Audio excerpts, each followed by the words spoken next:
This is Jessica. This is Kelly, the Chasing Brighter podcast. Hi, Jess. How are you? Good. How are you? Good. Hey, today we're going to be talking about health journey. I think this is something that we both kind of kicked around as talking about with our Chasing Broader followers. And I know every person is individual, right? And every journey is unique. So today we're going to share with everyone what we've done on our journey and what our experiences are.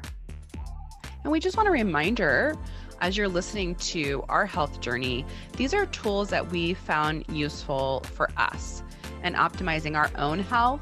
This is in no way a how-to, but as we've always encouraged you to do is listen to your knowing, listen to your gut, and do what you think is best for you.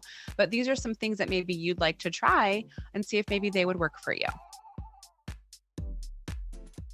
What does health journey mean? How did you get started? What prompted it? And what does it mean for you? So Jess, why don't you start with that on your side? I think for me, as we've talked a lot, you and I are so curious. And so, I've been listening to podcasts and reading book about health for probably 20 years. And I think it's only been more recently in the past 5 years where I've begun to say, wait a minute, that works for that person, but this works for me. I've been able to get to a point where I can pick and choose. That's not for me. But I would feel guilty if I would read a book and try to follow those things and it wouldn't work for me. I would feel bad about myself. But now I'm at a place where it's like, oh, I know that works for me and that doesn't work for me. And so I'm at a point where I can just gather information and take what I need. And I think it really became fine-tuned for me after turning 40.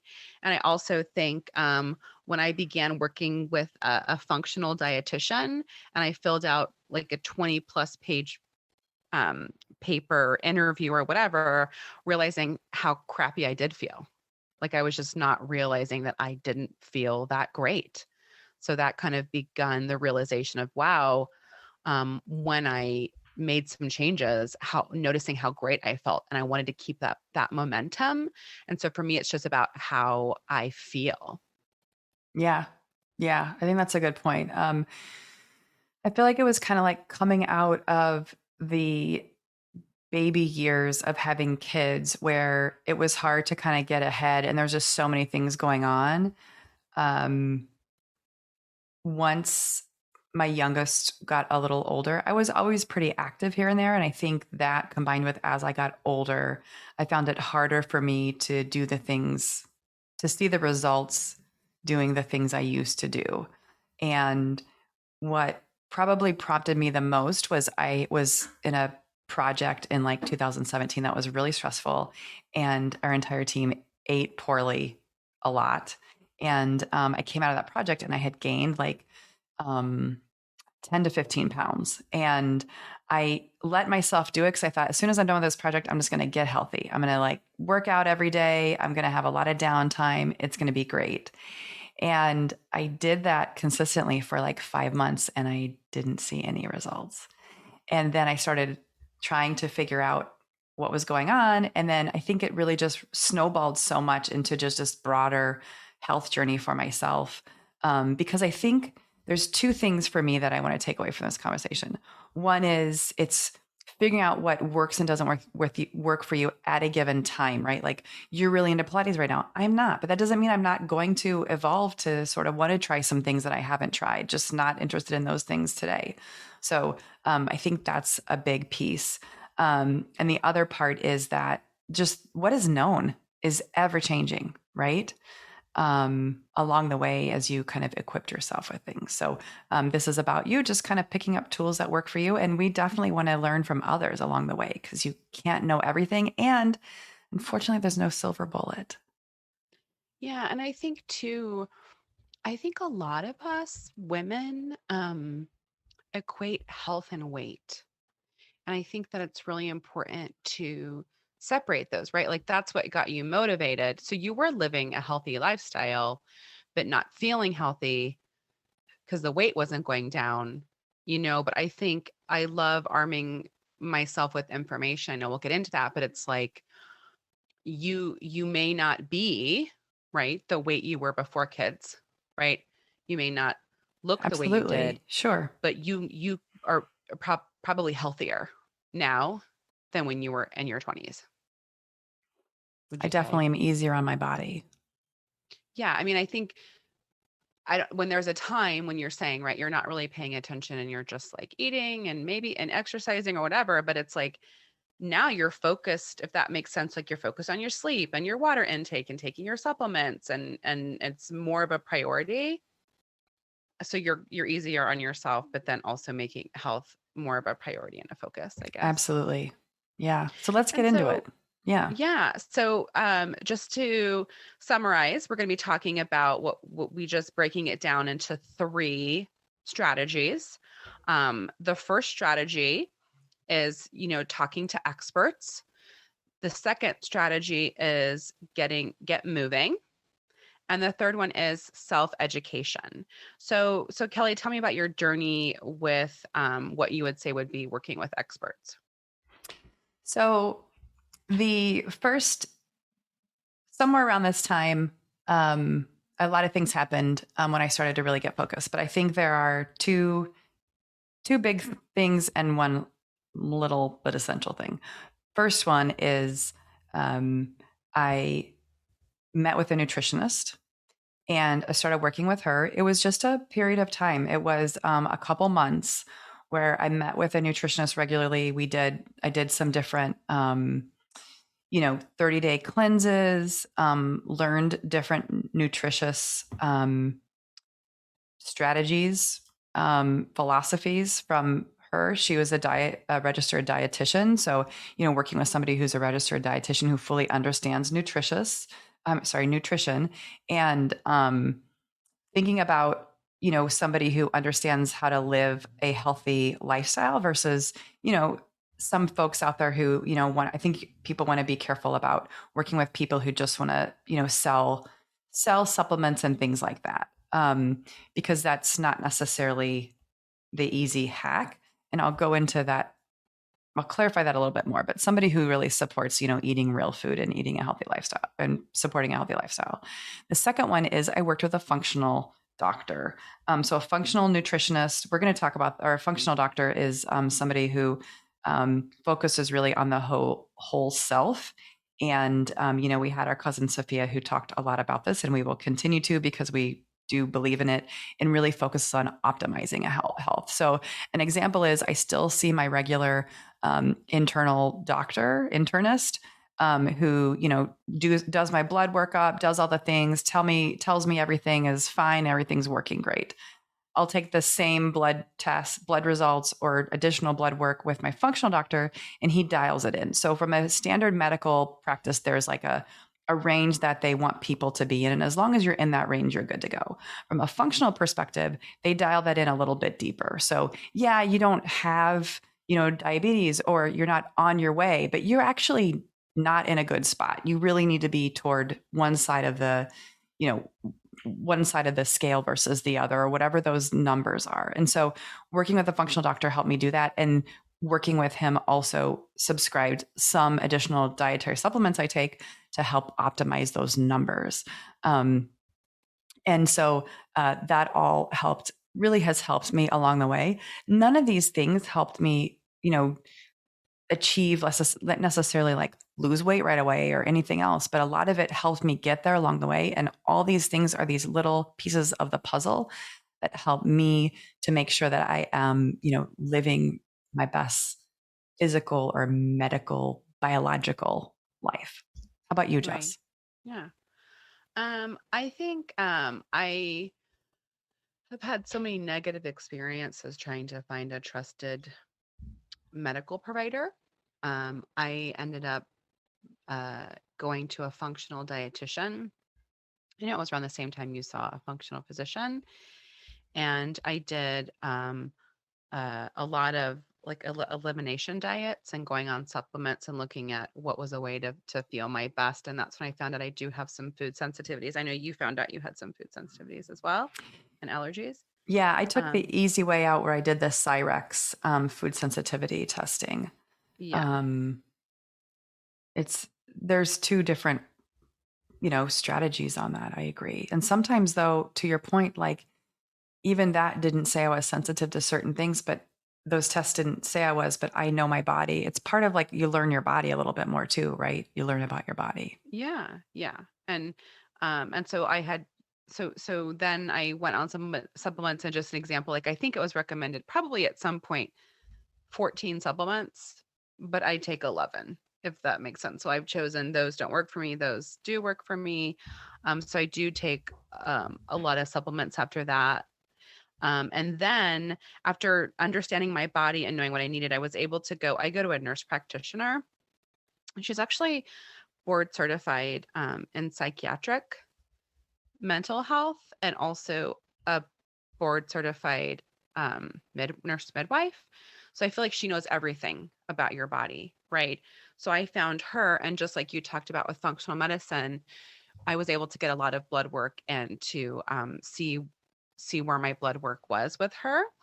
And I would say, just I want to talk about as well. So finding your trusted person, which for me, I've been in Las Vegas for 13 years. It probably took me 12 years to find a provider that I trusted and felt good with. And then also just preventative care.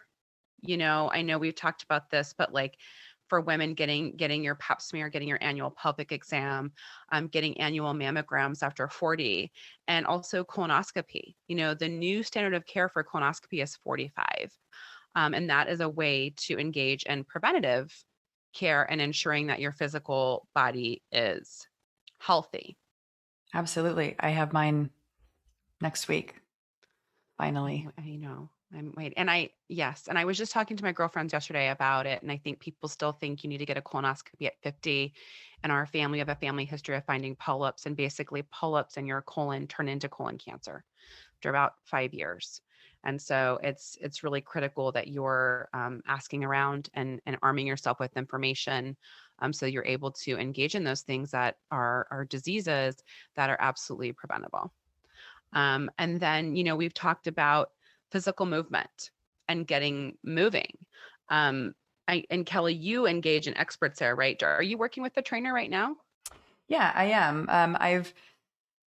I bop around a little bit on training, but I have a excellent situation now because it does get expensive working with a trainer. But I'm doing group training, so I ended up working with a trainer, um, and she ended up bringing in additional people because she has a limited schedule, and then it ended up being group sessions, which end up cutting the cost anyway, which is awesome.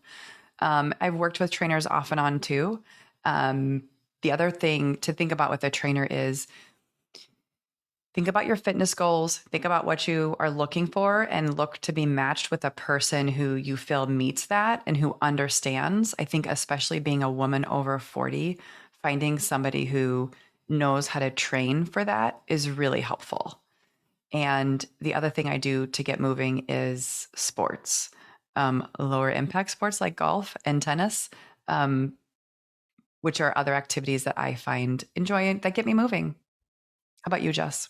So for me, for physical activity, I go to Pilates. I joined a Pilates studio in the spring of 2021. I go to Pilates Plus in Las Vegas. And I go to reformer classes. I'll do some mat classes and some yoga. And when I was working with my dietitian and talking with my doctor, for a person like me, really intense physical exercise causes a lot of inflammation.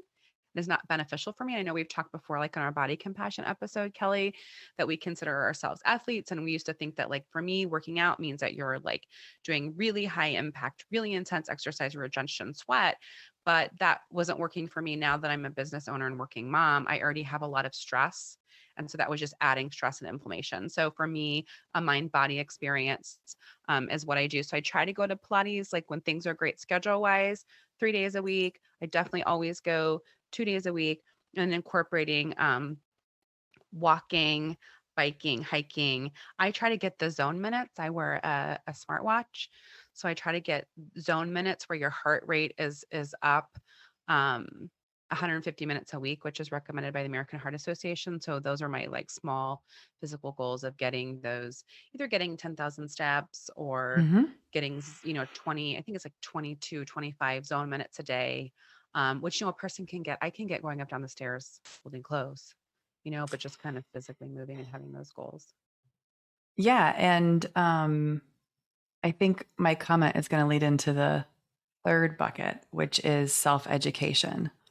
One of the things that I have heard, and granted, sometimes on the internet, if you want to know something, you find the answer you want on the internet, was about zone 2 training, and about the fact that lower impact training for longer periods of time is actually more beneficial for you. And I think as we get older, especially because we're already dealing with stress in our lives, um, figuring out ways to get active and moving, but without adding additional stress, because it does trigger a stress response, to your point on that stuff. So for self-education, we kind of looked at two buckets. One is reading and the other is listening. And so, Jess, from a reading perspective, what are some books that kind of stand out to you? I know we're always reading and there's always information coming out, but what are some books that stand out to you that you found beneficial recently or even on your journey so far? So, and I just want to say for any of you, for any of you out there who are like me, I can be easily overwhelmed.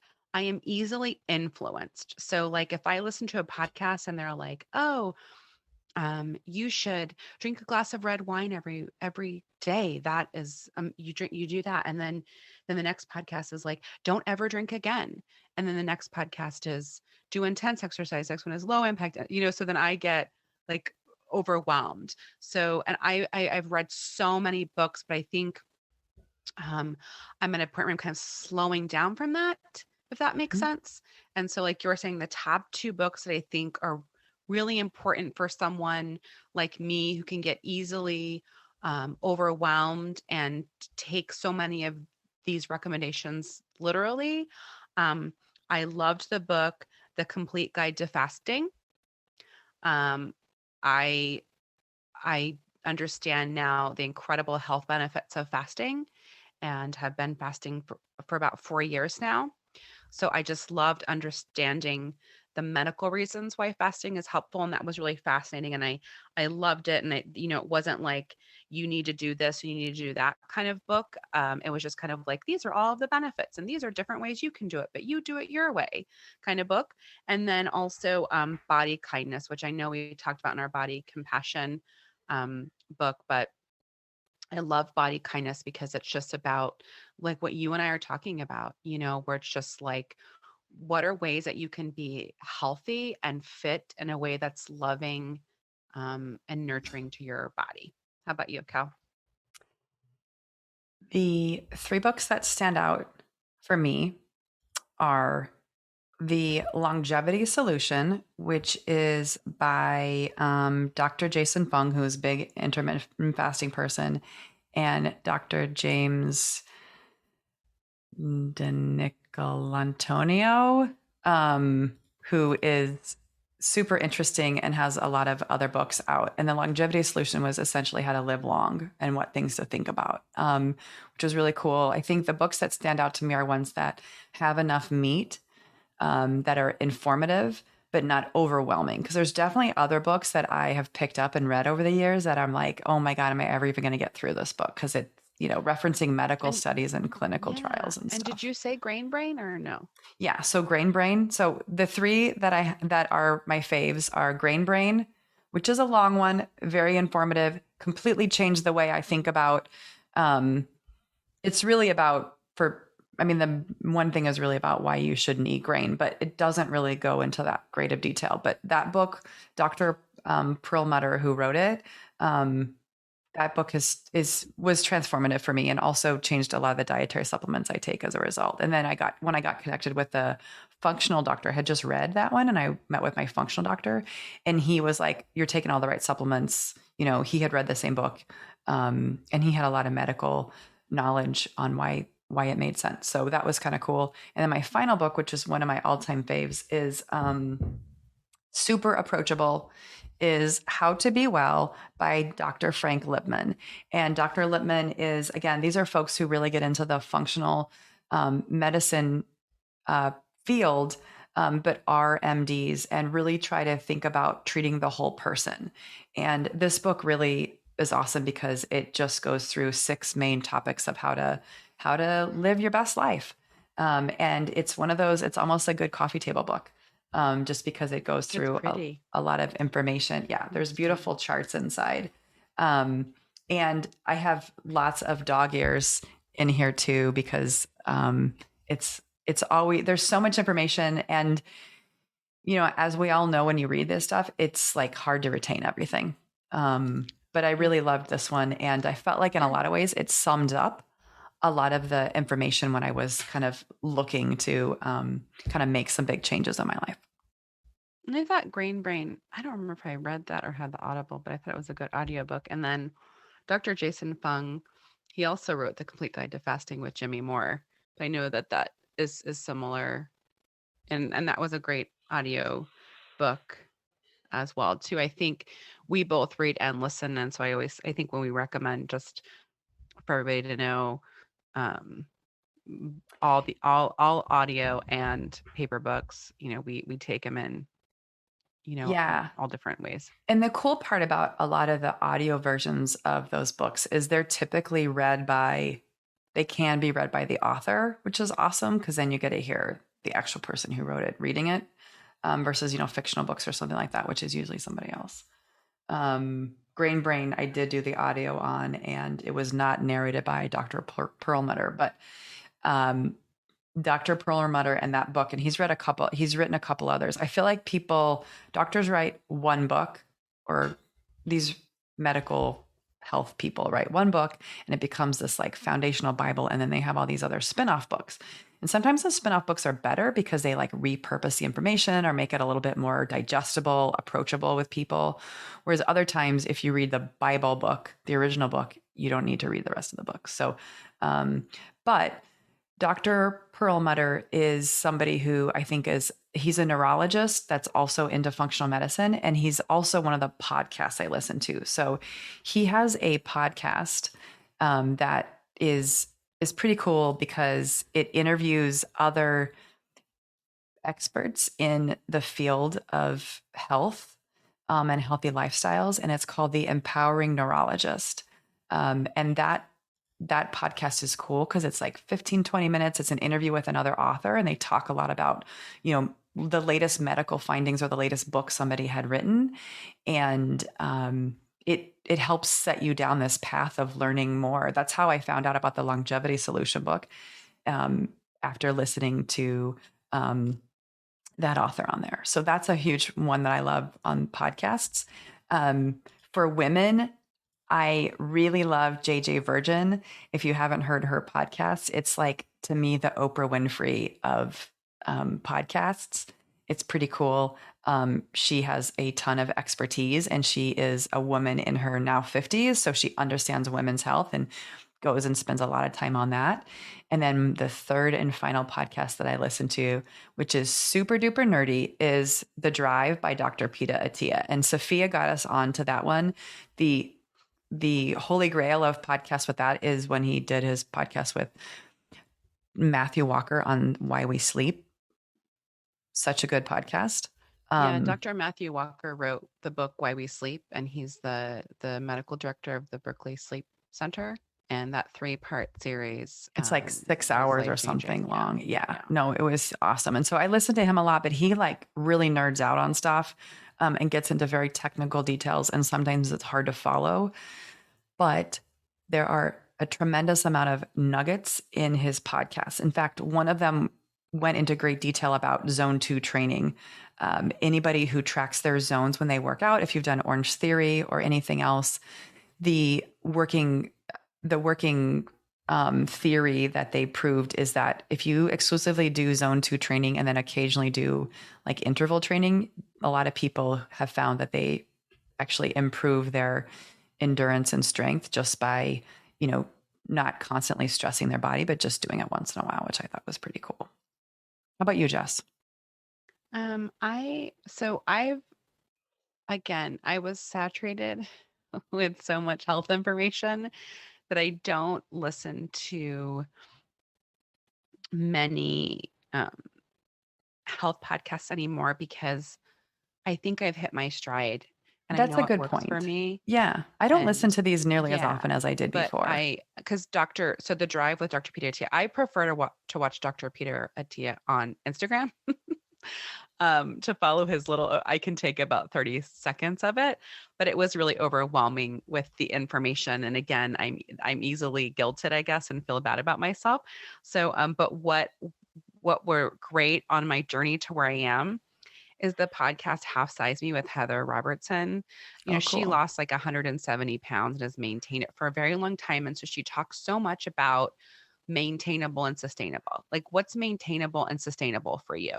And it's like, let's not do all these crazy things to get to this certain weight, but like looking at your lifestyle and just making small changes over a long period of time instead of these, really um, really pushing against the diet industry is kind of what she's about. And I always love her, and her guests have, that's where I heard about Rebecca Scritchfield, and that's the other podcast, is the Body Kindness podcast, because she has such great guests on her show. And so listening to the Body Kindness podcast. So those were kind of my two recommendations. That's awesome. There's so much out there, right? And I think also for me, I get particularly interested in one topic, and you can just really just dive in so deep very quickly. And then I get enough information and I move on to something else. So I definitely find you kind of bop and boop around. The other part too is, I don't know what you think, Jess, but at this point in time, a lot of people have been podcasting for like years, if not like nearly a decade, right? And so Yeah. it's like, is it even worth starting from the beginning? Or do you just kind of cherry pick topics, which I find myself doing more and more too, Yeah. on whatever it is that I want to do? Say it's intermittent fasting with Jason Fung, then I'll just in the podcast search, just search for him, and then everything pops up that people have interviewed him. And then you just kind of pick a few of those. Or even women over 40 health or zone 2 training. Like I've just, it's like you can just kind of pick some topics to get enough of what you want and then move on. Yeah. And I think when you talked about the sleep podcast, I just want to that 3-part series on the drive was so life-changing for me. And so I would just say on my health journey, something that is incredibly important is that I get a minimum of 7 hours of sleep every night. And that has been life-changing for my overall health. That's really great. And that podcast, we will put on the link to those episodes. Yeah, we have a blog post out this week that will give you all this information as well, and all of our recommendations. Yeah, no, I become very selfish with sleep, and also for my children as a result of that podcast too, just making sure that they are getting the rest that they need, even when they're waking up early these days. Once in a while, I'm trying to teach them to get more sleep because it is hugely important. Yeah, especially for their growing bodies. But I think just to summarize what we've talked about today, number one, just really reminding everybody that this is just what works for us, right now. So take what sounds good right now, and just kind of looking at, again, finding someone, a trusted health source for yourself. Look at how you can get yourself physically moving. And finally, looking at how you can gather that information on your own. Yes. And good luck. And, I think for us, we'll probably continue to do a similar episode, every so often, just whatever new information we're learning or what we're hearing from our subscribers as well. Absolutely. That's all for today. Thanks for listening. And don't forget to follow us on chasingbrighter.com or on YouTube at Chasing Brighter, or on Instagram at Chasing Brighter.